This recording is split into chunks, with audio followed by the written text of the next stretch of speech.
Welcome back to Thinking Critical. We are in the regurgitation era. Basically, they're taking all the ideas that worked in the past that they've kind of ruined in one way or the other, and they're just bringing them back. But the cycle is getting faster and faster, and now Marvel are teasing an uncanny return to comic books. Free Comic Book Day 2023, and here to talk to me about that is the Marvel Comics aficionado himself. Doc, how you doing, Doc?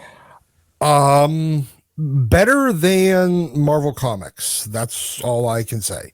Yeah, if you're a Marvel Comics fan, it's got to be pretty frustrating right now. There are no new ideas. The problem is, Doc, is they try to take the old stuff and they throw all their new stuff that isn't working into it, and then they end up destroying the reputation of the old stuff, i.e. Uncanny X-Men or Uncanny Avengers and all the stuff that's coming around. They keep doing this with events. How many World War Hulks can we have before they just put the idea to rest? They've ruined it so many times now. No one will ever trust World War Hulk ever again. You're correct. Marvel has decided, and in fact, most of modern comics have decided the best way to get your terrible idea over is to coattail ride a good idea. They've been doing it with characters, and it didn't work, and it just drove down overall sales across their line with swapping out characters with character names and slapping that name onto a completely different character.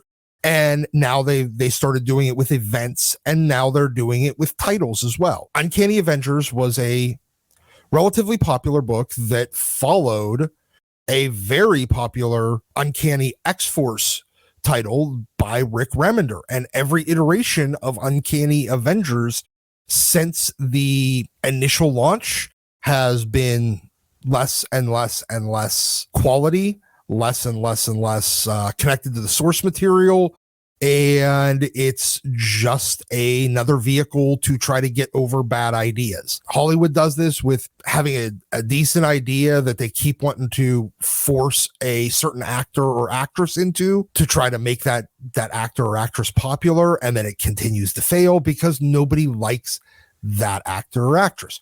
Marvel has been doing it with characters. Nobody likes those characters. Marvel's now doing it with ideas and story concepts, and nobody likes those story concepts, but they'll keep doing it until they completely ruin everything. It's somebody that built up a bank account and somebody else fucking spending it. Absolutely. This is what IGN had to say. The return of Uncanny Avengers is one of the plot points teased in Marvel solicitations for Free Comic Book Day 2023. X-Men #1. This standalone issue features 2 X-Men stories, the first of which is written by Jerry Duggan and drawn by X-Force's Josh Cassara. That story promises to reveal the surprising fate of Captain Krakoa, Cyclops' new superhero identity, and tease the upcoming Hellfire event, which is now in its 3rd iteration. Well, ain't nobody going to want to check out the comic book for that, Doc. No one cares about Captain Krakoa, and certainly no one could give a flying fuck about Hellfire Gala unless it has to do with variant covers. Yeah, you realize that like everything here is Marvel trying to get something over that the fans rejected. Well, they have to give it away. Well, they've rejected Jerry Duggan. They rejected Captain Krakoa.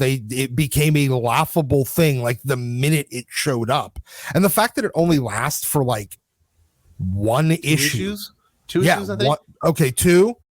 Before they already just revealed to the world, oh no, it's really just Cyclops, and Cyclops is alive, and the X-Men have reincarnation or resurrection. Everything here is shit nobody cares about.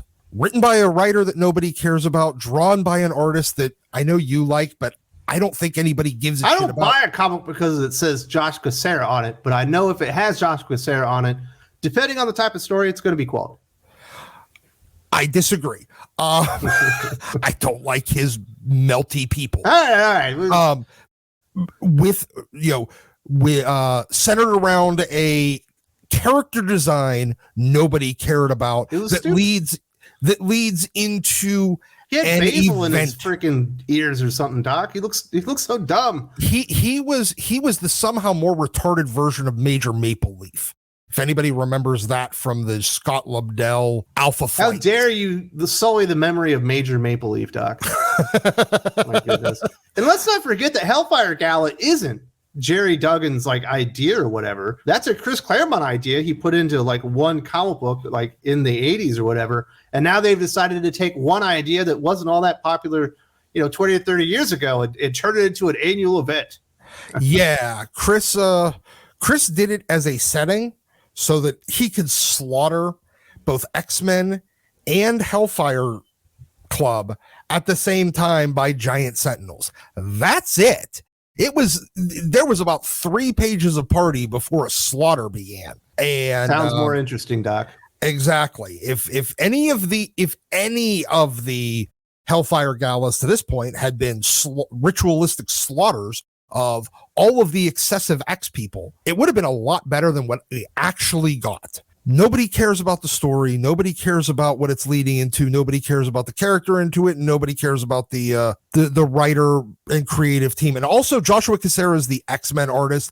If IGN's going to write this fucking article, they should know. He was on X-Force before that, but that's neither here nor there because no one's going to pick this comic book up because of that. Because like we said, those are dumb ideas. It's another good idea that they've absolutely watered down and destroyed over the years.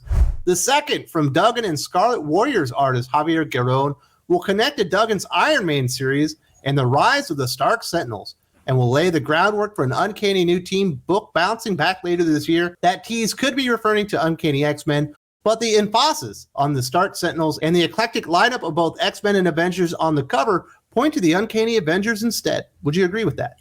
I think that that's what they're going to lead to, and it absolutely makes sense that in the year of the 60th anniversary of the Uncanny X-Men, they're going to launch an Uncanny Avengers story. Don't worry, we'll get Uncanny X-Men within 2 or 3 years too, Doc. Jordan White's running out of ideas fast. Well, yeah, but they're going to do an Uncanny Avengers launch in the 60th anniversary year of Uncanny X-Men, because that is exactly what the fuck Marvel does these days. Once again, more Jerry Duggan. So this is just an entire comic of Jerry Duggan. You know what, Doc? I hear he meets deadlines. That's his one saving grace. Probably. And the fact that he is the most boring person on the planet and the most generic writer in their entire bullpen. And the fact that... Is that why you call him generic, Doug? Yes, obviously. Because he is every mediocre, fill-in writer of the 80s and 90s that they would call just to do an issue because the real writer got the flu or wanted to take a vacation. That is who Jerry Duggan is. And he will never be anything more than that. And the fact that they have him central to, well, first, he's been central to the X-Men for a couple of years now, ever since John Hickman left. He ended up kind of taking the reins there. Now he's becoming central to Avengers with doing this and doing Iron Man title. We're getting somehow the more boring version of Brian Bendis, getting all of the franchises at Marvel at once. It tells you, Doc, that nobody good wants to work at Marvel. I don't think they could hire anyone to go over Tony Stark these days and actually pay them what they need to pay him. Jerry Duggan is probably really cheap and would like to have it, on his biography. Say he did a Tony Stark run. Jerry Duggan's a first ringer, not a first stringer. He just picks up the phone, takes the job. I mean, they offer him like pocket lint and whatever's in CB Cebulski's like cup holder in his car. That's his payment. Some leftover sushi?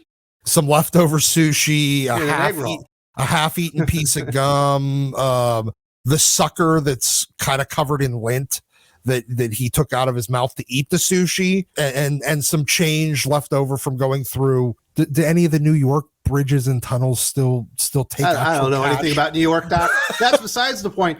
But the thing is, Marvel Comics are in real trouble. The talent that they've had have kind of slowly walked away. They are left with not really much talent. We know Donny Cates is taking a little break. Sounds like he's going to come back, but he's really, outside of maybe Chip Zdarsky, who's obviously working at DC Comics right now. Peter David was doing great stuff. He had a medical emergency. He's probably not going to be writing very much, and they just don't have much left. They're regurgitating the same ideas that worked in the past. They don't have good creative writers. They have a bad editorial staff, and they basically have no choice anymore. What are they going to do? Count on Jerry Duggan to come up with an original idea? Are they going to count on Leah Williams to come up with an original idea. We've seen Tini Howard come up with original ideas, and they've all failed too. They don't have the talent to do this anymore, so they got to take the same old ideas that worked in the past and just destroy them and basically wring the last drips of blood out of these IPs that they can while they have an opportunity before everyone. Well, I think everyone realizes they're frauds by now, but they're all going to be fired soon, Doc.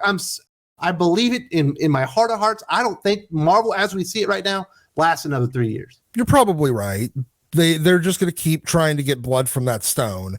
It's entirely tapped out. But hey, guess what? At least in the Free Comic Book Day this year, we get to see whatever the hell Jonathan Hickman is going to do with whatever teasing bullshit that he gave us earlier. That is definitely not Doctor Strange or X-Men.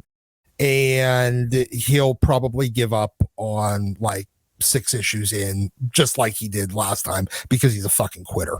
Doc wasn't really telling the whole story about Jonathan Hickman leaving X-Men. In fact, I would say there's a little bit more to it. I bet Jordan White, the X-Men group editor, had a lot more to do with that than we'd like to believe.